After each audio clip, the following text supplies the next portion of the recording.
Alors maintenant, on va passer à la conclusion. Donc je vais accueillir Sandrine Roudot. Alors Sandrine, elle est auteure, elle est conférencière. Sandrine, tu peux me rejoindre.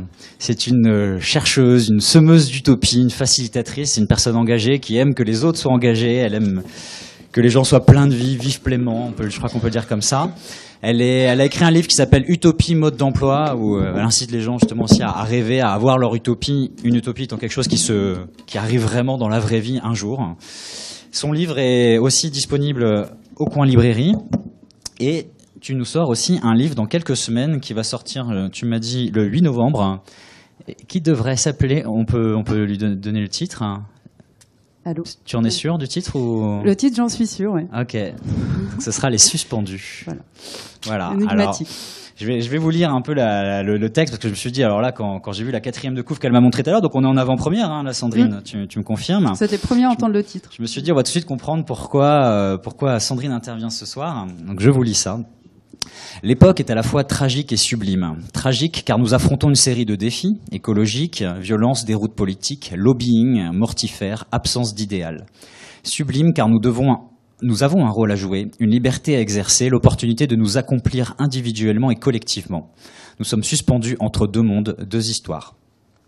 À travers l'étude d'expériences scientifiques, Milgram, Xtreme par exemple, l'analyse des mouvements de résistance et les révolutions, l'auteur, Sandrine, tente de comprendre pourquoi l'humain se soumet à l'autorité et au conformisme. Elle décrypte ce qui fait la force de ceux qui ont su désobéir pour défendre leurs utopies de justice et de fraternité. Des utopies qui sont devenues nos évidences contemporaines. Comme sous l'occupation, nous pouvons aujourd'hui décider ou non de résister à l'insoutenable et à une société défaillante. Est-ce si difficile de s'engager pour bâtir un avenir meilleur? Et si se désengager était plus terrible encore? Les burn-out, la peur et le besoin de sens seraient-ils les symptômes d'un renoncement à soi? Que voulons-nous faire de notre vivant? L'histoire de l'humanité est suspendue à cette question, notre bonheur également. Eh bien Sandrine, à toi, merci d'être avec nous, prends du plaisir. C'est bizarre ce truc, hein. J'ai dans le nez. Alors, quand j'ai vu le thème du forum, donc je regarde l'heure. Le thème du forum, c'est donc l'engagement au travail. Et quand j'ai vu le thème, je me suis dit, mais pourquoi l'engagement au travail? Ça, c'est un peu ma façon de réfléchir habituellement. A priori, je comprends pas la question. Et du coup, ça me force à essayer de comprendre, donc à réfléchir. Et donc, je me suis dit, l'engagement au travail, pour les RH, c'est quoi? C'est probablement demander aux gens de s'investir. Donc, s'investir en temps, en énergie, en idées. C'est probablement adhérer au projet de l'entreprise, le nourrir. Et puis, si tout va bien, soyez engagés, propagez à l'extérieur tout le bien que vous pensez de l'entreprise. Et en fait, ça, c'est pas du tout de l'engagement. Ça, c'est de la conscience professionnelle que vous attendez. Ça n'a rien à voir avec l'engagement. C'est de l'implication. L'engagement, faut revenir au verbe. L'engagement, c'est s'engager. C'est engager soi. C'est extrêmement personnel. Vous ne pouvez pas exiger de quelqu'un qui s'engage. Il n'y a que lui qui peut s'engager. S'engager, c'est s'exposer. Quand vous vous engagez, vous dites qui vous êtes, pourquoi vous avez envie de vous battre, qu'est-ce que vous avez envie de défendre. Et ça, c'est pas simple. Et en fait, si vous pouvez pas exiger de quelqu'un qui s'engage, par contre, vous pouvez lui donner envie de s'engager à vos côtés. Parce que ça, oui, on l'a vu tout à l'heure avec tous les gens qui sont passés, le besoin d'entreprises engagées, ça, on en a vraiment besoin. Et on en a vraiment envie. Alors, les entreprises engagées, c'est quoi ? C'est pas juste le développement durable avec un rapport développement durable de 30 pages, 4-5 valeurs, à peu près toujours les mêmes adjectifs. Et voilà, c'est pas ça une entreprise engagée. Une entreprise engagée, c'est une entreprise qui a du sens. On va se sentir utile parce qu'on va y faire et on va s'y sentir bien. Et en fait, si vous voulez des gens engagés, il n'y a qu'un truc à faire, c'est d'être vous-même engagé, que l'entreprise soit engagée. Soit vous êtes engagé, auquel cas vous avez en face de vous des gens avec qui ça résonne, ils ont les mêmes valeurs que vous, ils ont la même envie, la même société à construire, et ceux-là vont s'engager. Et là, c'est tout bénef. Ça match, c'est le paradis, tout se passe bien. Par contre, si vous n'êtes pas engagé, là, ce que vous allez obtenir, c'est pas de l'engagement. C'est de la loyauté, c'est de l'obéissance, voire même, c'est de la soumission à votre autorité, de la soumission à votre projet qui n'est pas le leur.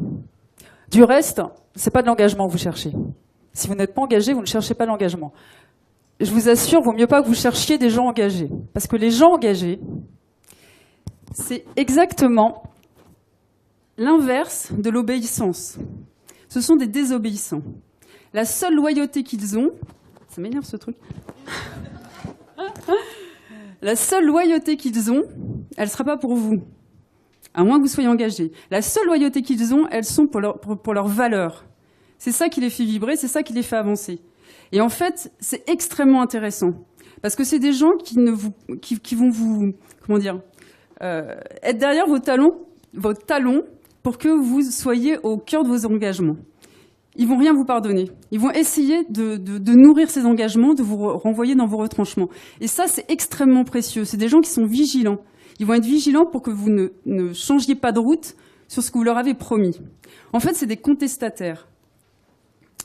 Et la meilleure des contestations, c'est la contestation contre son propre camp. En fait, c'est ça qui nous fait grandir. Les gens engagés sont des gens... Ce truc. Les gens engagés sont des gens, en fait, je vais le tenir, ça fait à moitié Madonna, mais c'est pas grave. Donc les gens qui sont engagés sont les gens qui sont capables de résister à l'autorité, résister au chef, résister à des ordres absurdes, résister si vous êtes en train de partir sur une mauvaise voie. Donc en fait, c'est des gens qui nous empêchent de nous perdre. Donc les gens engagés sont très précieux, mais si votre entreprise n'est pas engagée, si votre engagement n'est pas sincère et déterminé, évitez-les. Ils vont vous foutre le bazar. Ou alors ils vont partir, ce qui est le truc le plus sûr. Donc si quand même vous avez toujours envie d'avoir des gens engagés, c'est simple. Le premier des trucs à faire, c'est d'exposer vos engagements, que ce soit clair. Pas parfait, plutôt dans la persévérance justement, très humble, en disant voilà, nous on a envie de construire ça, on a envie de le faire avec vous, et on va le faire en avançant. Le deuxième, c'est le cadre, c'est les moyens. Si vous voulez des gens engagés, il faut leur donner les moyens d'être engagés. C'est-à-dire qu'il faut leur donner de l'autonomie, puisque c'est des gens qui vont s'impliquer, qui vont avoir envie de vous donner des idées, de faire progresser les choses. Donc il faut leur donner forcément cette liberté. Il faut aussi une liberté de penser. Il faut qu'on puisse aborder des sujets, qu'on puisse en débattre, qu'on puisse avoir un conflit fécond, que le conflit soit accepté. Il faut des occasions de s'engager. Ça, c'est très important. Si vous ne leur donnez pas des occasions de s'engager, si c'est juste de l'engagement de l'ordre de l'intention, mais qu'il n'y a pas de projet pour lequel s'engager, ça ne marchera pas. Ça, c'est ce que moi j'appelle les tiers-projets. On parle des tiers-lieux. Il y a des tiers-lieux, vous savez, ces lieux qui sont ni un café, ni un truc de coworking, ni une librairie, par exemple, mais où on est en train de créer ce que ça va devenir. Et moi, je me dis, il y a des projets, c'est un peu des tiers-projets. C'est-à-dire, ça ne rentre dans aucune case. C'est pas lié à la logistique, c'est pas lié aux achats, c'est pas lié au marketing. À un moment donné, on fait un projet qui est un peu à part. Moi, j'en ai fait beaucoup quand je faisais de la stratégie développement durable. Ça peut être, tiens, on va essayer de récolter des dons pour mettre un clown à l'hôpital de Cholet, par exemple. Et donc ça, c'est un tiers projet. Les gens s'engagent. Et ce qui est très intéressant dans un tiers projet, c'est qu'on parle souvent des gens non engagés. Et moi, à chaque fois, on me disait oh non, mais tu vas voir, il y en a la moitié, ils en ont rien à faire. Et puis, si tu leur dis de venir sur le temps du midi, alors ça, c'est même pas la peine. Ils vont te demander s'ils peuvent récupérer, etc., etc. Et puis, machin, c'est quelqu'un qui est toujours en train de freiner des cas de fer. Et puis, lui, eux deux, ils peuvent pas se voir, etc., etc. Et en fait, les tiers projets, ce qui est génial, c'est que c'est non engageant. Et du coup, il n'y a plus de cloison. Il n'y a plus les rapports de force habituels. Tout est ouvert. Ils sont là pour autre chose. Ils n'ont pas de rapport de hiérarchie entre eux, pas de rapport de conflit. Il n'y a pas d'enjeu. On doit juste aller chercher des dons pour un clown à l'hôpital de Cholet. On n'a rien à espérer. Et du coup, on se libère et on construit ensemble. Donc les tiers projets, c'est important pour que les gens s'engagent. Ils sont en dehors de leurs frontières habituelles, donc de leurs réflexes de conservation. Le quatrième truc, c'est que même au-delà de donner des occasions de s'engager, il faut accepter les occasions que vos collaborateurs vous donnent. Je vais prendre un exemple d'une amie qui travaille à la Poste à Paris et qui un jour s'est dit les toits des postes, je pourrais en faire quelque chose. J'ai envie que finalement les postes, on ne sait pas ce que ça va devenir parce qu'ils sont en plein bouleversement évidemment. Les postillons, on ne sait pas ce qu'ils vont devenir parce que c'est tout. Alors, leur modèle économique est en train quand même d'évoluer fortement. Moi, je pense que les postes, en fait, on pourrait, dans chaque quartier, essayer de faire de l'autosuffisance alimentaire. Et les toits des postes, peut-être qu'on pourrait en faire des jardins au-dessus. Et donc, toute seule dans son coin, elle a commencé à monter le projet. Elle est allée voir des postiers, elle a découvert des gens qui l'ont fait monter sur le toit. Ah mais oui, ils avaient gardé la clé pour le cas où une fille comme elle viendrait les voir. Et donc, hier, elle a présenté ça à la direction générale. Et c'est probablement quelque chose qui va se faire. Ça, c'est intéressant. Il faut être ouvert aux invitations des gens qui sont engagés chez vous. Moi, je suis persuadée que c'est probablement une opportunité pour la Poste pour son développement ultérieur. En fait, ce qui est intéressant, c'est que vous avez un écosystème qui est ressource. Quand on veut être une entreprise engagée et avoir des gens engagés, il faut bien voir qu'en fait, tous ces gens sont ressources pour vous. Vous êtes un écosystème et tout le monde contribue. Tout le monde a intérêt à ce que votre écosystème fonctionne. Et même au-delà de ça, pas simplement ceux qui sont à l'intérieur, mais ceux qui sont à l'extérieur, c'est-à-dire vos fournisseurs, votre agence de pub, etc., etc. Tous ces gens-là, vous pouvez vous engager avec eux sur un projet. Et en plus, vous allez déplacer les relations avec eux. Ça va devenir super intéressant. Donc en fait, on le voit, l'engagement, c'est pas un devoir qu'on peut exiger. C'est pas une fiche, c'est pas dans la fiche de poste. C'est pas de la morale non plus, l'engagement. L'engagement, c'est un élan. C'est un élan et c'est des occasions de contribuer.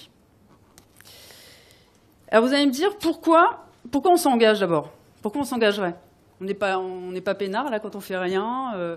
Et puis bon, ça va, les entreprises, c'est pas du philanthropique non plus. Donc on peut se poser la question de savoir pourquoi c'est si important de s'engager. Alors le premier point, c'est la nécessité d'être une entreprise citoyenne. On a un certain nombre d'enjeux aujourd'hui, environnementaux, sociaux, etc. Là-dessus, je ne m'étends pas, je pourrais en parler des heures. Et la deuxième raison, c'est le bonheur et l'accomplissement personnel. Quand j'ai travaillé sur ces thématiques de résignation, de sentiment d'impuissance, de soumission à l'autorité, donc ces derniers mois, j'ai étudié notamment des expériences scientifiques, et notamment l'expérience que vous connaissez peut-être, qui est de Milgram, où il fait tester à des gens, en fait, vous devez envoyer une décharge électrique à un autre personnage, sans aucune contrainte physique, sans aucune contrainte morale, sans absolument rien. Et où il s'avère, je vous dis quand même le chiffre, parce que quand même, 65% des gens appuient sur 450 volts, le petit levier qui est marqué « danger », gros danger. Donc voilà, j'ai étudié notamment ces expériences-là pour voir comment est-ce qu'on pouvait en arriver là. Et j'ai été très étonnée de voir qu'en fait, les psychologues qui travaillent sur le burn-out travaillent également sur les mêmes expériences que moi. Et en fait, c'est bien normal, puisque finalement, il y a le même mécanisme entre les gens qui se soumettent à des ordres indignes, aberrants, et les gens qui en vont à se soumettre à l'autorité jusqu'à brûler de l'intérieur. Le burn-out, c'est ça. Comment est-ce qu'on arrive à se faire si mal, aller tellement contre l'humanité? C'est les mêmes mécanismes. Et en fait, le malaise au travail, il y a une des raisons, il peut y avoir le surmenage, mais une des raisons fondamentales, elle est liée à l'engagement, au non-engagement ou au contre-engagement. Qu'est-ce qui se passe? On peut se dire, ok, je fais juste mon job, c'est alimentaire, c'est 8 heures par jour, et puis je m'éclate en engagement à côté. C'est quand même 8 heures par jour. Et en fait, quand on est dans une entreprise qui est vraiment à l'opposé de ses valeurs, petit à petit, on fait des compromissions. On renonce à des choses. Petit à petit, on renonce à soi. On renonce à ce qu'on est au fond. Et en fait, il y a un moment donné où l'écart est trop important. Donc, soit vous partez, très bien, soit il y a la rupture. Donc ça peut être, c'est toute l'histoire des bilans de compétences, alors ça peut être positif aussi, hein, c'est demain, il y a plein de permaculteurs qui en ce moment sont en train d'émerger, des métiers plus manuels, des gens qui font de la sophrologie, etc., etc. Il y a tous ces métiers-là qui sont en train d'apparaître, où on s'arrête, on part en caravane, etc. Ou alors, plus grave, on commence à avoir une petite indifférence à la vie, une petite mélancolie, on se résigne, et puis ça peut aller jusqu'au burn-out. Et en fait, on a renoncé à soi. Et ça, vous allez me dire, mais comment est-ce qu'on peut arriver à renoncer à soi? Ce qui me paraît assez grave, on va dire, dans l'époque contemporaine, et particulièrement en France, c'est qu'en fait, on renonce à soi parce que c'est dur d'être soi. Parce que c'est dur de s'engager. En fait, c'est mal vu de s'engager. Ça me fait toujours quelque chose de dire ça, je trouve ça tellement aberrant. En fait, c'est mal vu de se mêler de la chose publique. C'est mal vu d'essayer de défendre un destin collectif, particulièrement en France. Ce n'est pas le cas, par exemple, à Berlin. J'étais il y a quelque temps. La deuxième chose, c'est qu'on croit tellement au système économique actuel, on a un tel respect pour ce système qu'on en vient à se dire que si on est malade du système, c'est de notre faute. On en vient à se sentir coupable d'être malade de ce système. On se dit qu'on ne devrait pas. On se dit qu'on devrait y arriver, normalement, si on était bien constitué.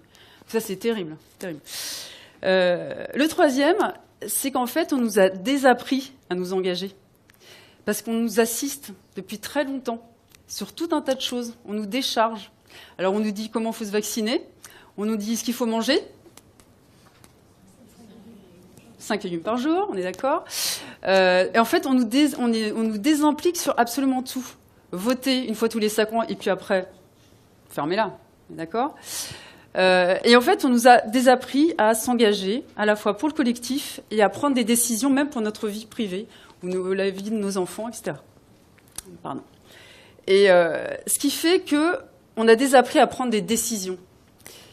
Et s'engager, c'est une sacrée décision. C'est des choix à chaque fois, puisqu'en fait, on s'engage à travers nos actes, à travers nos décisions. Et en fait, prendre une décision, c'est prendre le risque de faire un mauvais choix. Et ça, on a un mal fou à prendre des choix, à faire des décisions qui seront imparfaites. On a peur de se planter. Donc, comme vous le voyez, s'engager, c'est pas facile. Mais en même temps, ne pas s'engager, c'est pire. Il y a une étude de François Sigaud, qui est un psychologue, qui a regardé les travaux cliniques sur les aliénés. Donc il y a 3 types d'aliénés, les aliénés mentaux, culturels et sociaux. Et il les a appliqués au monde du travail. Et en fait, il y a une catégorie, donc qui sont les aliénés sociaux, qui voient que l'entreprise va dans le mauvais sens. Eux, ils sont à contre-courant. Ils se disent non, ça me va pas du tout ce que fait cette entreprise. Sauf que la grosse majorité, elle, rame dans le sens de l'entreprise. Et en fait, il y a 2 solutions. Soit cette personne reste, mais si elle reste, c'est la rupture. Et en fait, c'est ce que nous disent François Sigaud et tous les psychologues, c'est que la meilleure réponse à l'aliénation donc sociale, si vous êtes en désaccord avec votre entreprise, la seule réponse, la meilleure, c'est de résister et de partir. Si vous vous soumettez, vous mettez en danger votre santé mentale. Et ça, c'est terrible. Enfin, moi, du coup, ça m'a fait plaisir parce que je me suis dit, on a raison de s'engager, de sortir du bois. Donc, en fait, le coming out peut être difficile, mais il est nécessaire. C'est la moins pire des décisions, on va dire. Après, ça devient même une excellente décision. Alors, est-ce qu'on peut traverser sa vie sans s'engager ? C'est la question. Moi, je pense que non. Parce qu'en fait, c'est ce qu'on vient de voir, on renonce à soi. Donc on renonce à qui on est, aux valeurs qu'on porte, à ce qu'on veut montrer à nos enfants chaque jour, à la société qu'on veut voir advenir. Et ça, c'est pas possible. Pour moi, la seule question qui est importante, c'est que voulons-nous faire de notre vivant ? Et quand je dis de notre vivant, c'est de nous en tant qu'êtres vivants, de cette chance absolument incroyable, de cette noblesse que c'est d'être humain. Et puis, que voulons-nous faire de cette parenthèse, de notre vivant ? Qu'est-ce qu'on va faire ? On peut mourir demain. Là, je vous ai plombé. Et en fait, je suis tombée sur un chiffre qui m'a hallucinée, qui est sorti en septembre l'année dernière par Ipsos. 47% des Français disent passer à côté de leur vie. 47%. C'est énorme. Et pire, je pense que c'est sous-estimé. C'est-à-dire que c'est 47% des gens qui reconnaissent passer à côté de leur vie. Et il faut avoir un sacré courage pour affronter ça. 47%. Ça veut dire quoi ? Ça veut dire passer à côté de ce que j'aurais pu être, de ce que j'aurais dû être, de mes rêves d'enfant. Ça veut dire vivre une vie qui n'est pas la sienne. Être dans la vie de quelqu'un d'autre. Et puis ça veut dire regarder la vie passer comme on regarde un train.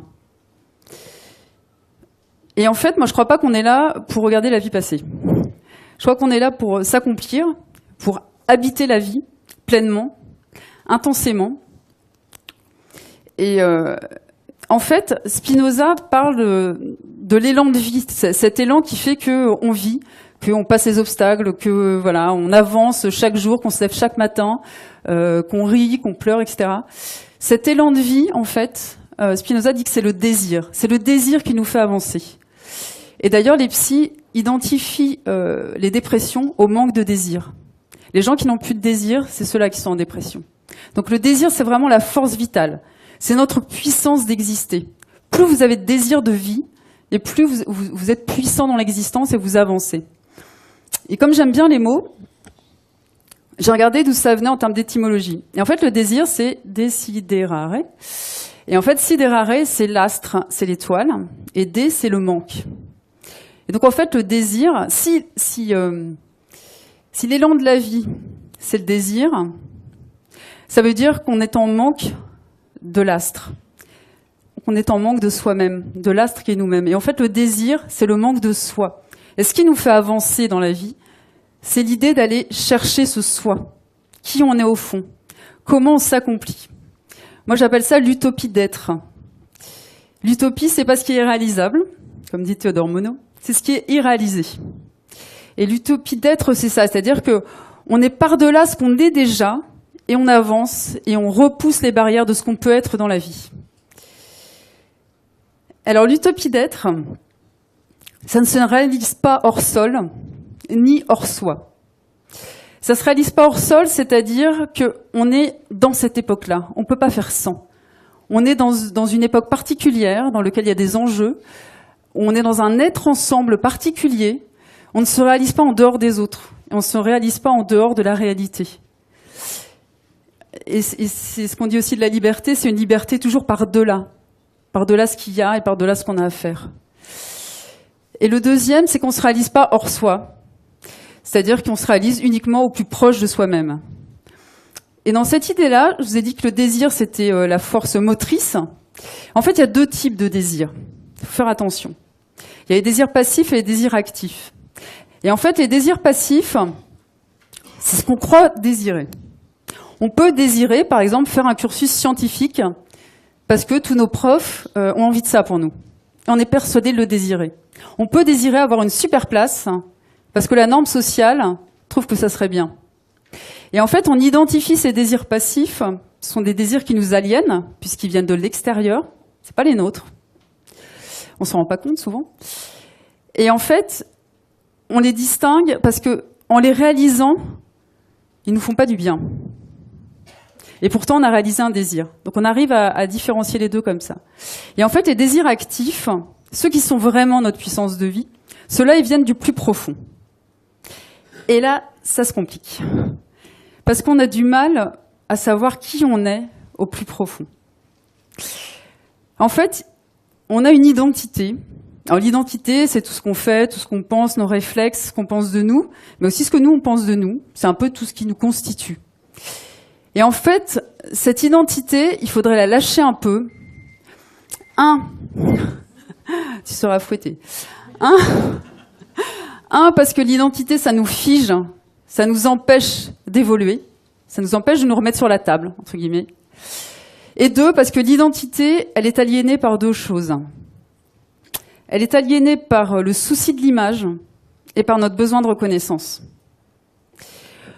Quand on constitue notre identité, on le fait par des actes, par des décisions, par le travail qu'on a choisi, etc. C'est beaucoup aussi par le souci de l'image que ça va donner. Et puis on cherche l'estime des autres, le besoin de reconnaissance. Et dans les deux cas, ce sont des miroirs. Dans les deux cas, ce sont les autres qui détiennent notre identité. L'image, c'est les autres qui nous la renvoient. Alors, le besoin de reconnaissance, c'est eux qui nous le donnent. Et en fait, on a abdiqué notre identité, on l'a filée aux autres. C'est eux qui détiennent la clé. Mais ça, c'est terrible. C'est terrible parce que quand on perd ça, qu'on a une image pourrie et qu'on n'a pas de reconnaissance, qu'est-ce qui reste? On ne sait même plus qui on est. On n'a aucune estime de soi-même. Et en fait, il faut reprendre ça, se réapproprier l'estime de soi-même, par soi-même. Alors, c'est une quête qui n'est pas facile, mais l'autre, d'avoir la reconnaissance par les autres, elle est totalement vaine. On pense qu'on maîtrise notre image, on maîtrise absolument rien. On ne maîtrise absolument pas ce que les autres pensent de nous. Donc, de toute façon, celle-là, c'est même pas la peine de la chercher. Donc, en fait, cette quête de soi, elle est super intéressante parce que plus on est proche de soi, et plus on s'engage naturellement, plus tout est évident. Et donc en fait, il faudrait lâcher cette identité pour s'oublier un peu, donc, pour que remonte naturellement notre singularité. C'est François Roustan, l'hypnothérapeute, qui parle de ça. C'est super intéressant. C'est oublier tout ce qu'on aurait dû être pour qu'à un moment donné, ce qu'on est vraiment apparaisse. Et en fait, ça, c'est très instinctif. C'est beaucoup au niveau du ventre. On le sent quand on a des boules au ventre, par exemple. On sent que parfois on n'est pas juste. Et c'est tout le truc de la communication non violente, c'est d'écouter ses émotions pour savoir quels sont nos besoins véritables. Et en fait, quand on est vraiment très proche de soi, qu'on cogite pas trop, on sait très bien ce qu'il y a de bon pour nous et ce qu'il n'y a pas de bon pour nous. Juste, on veut pas le voir, on le met sous le tapis, mais franchement, on le sait. Et il faut qu'on soit prêt à l'entendre. Ça, c'est encore une autre histoire.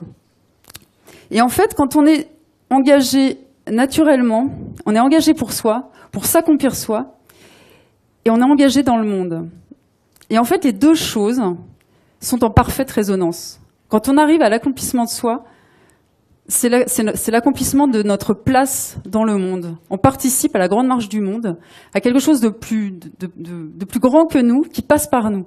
Et c'est ça qui est assez fabuleux et qui nous donne le moteur de continuer. Et ça, je vous demande pas de me croire sur parole. En fait, il y a une sanction. Quand on s'engage et qu'on s'engage au juste endroit, pas celui que les autres ont envie, les engagements que les autres ont envie pour nous, non, le nôtre. Et puis on a le droit de le tenter, et puis d'en faire un autre, et puis de se planter, et puis de s'engager plutôt à un autre endroit. Peu importe. Quand on est à cet endroit-là, il y a une sanction qui ne loupe pas. C'est ce qu'on appelle la joie. La joie. Moi, je l'ai, par exemple, à l'atelier de co-réparation de Nantes, que j'ai co-monté avec deux autres filles. C'est un truc, tu sais pas pourquoi t'es joyeux, t'es bien. Alors que le plaisir, c'est quelque chose qu'on a mentalement, on s'est préparé. Ça serait bien que j'ai ça, ça serait bien que je fasse ça. C'est culturel. La joie, c'est un truc universel, tout le monde le partage. Ça arrive du jour au lendemain, paf, ça explose. On sait même pas d'où ça vient. Donc, la sanction de savoir si vous êtes dans votre accomplissement, c'est la joie. Et c'est la joie qui augmente votre puissance d'exister, donc d'avancer. Et quand on est engagé, on passe pas à côté de sa vie. Les 47%, c'est pas possible. Quand on est engagé, on passe pas à côté de sa vie. On est en train de persévérer dans l'utopie d'être. On y est dedans, on en est, en fait. Être engagé, c'est en être. C'est être de la vie. Et je terminerai là-dessus. Je crois profondément qu'on n'est pas en répétition générale, qu'on n'est pas là pour se préparer à vivre, mais qu'on est en train de vivre. Et donc voilà.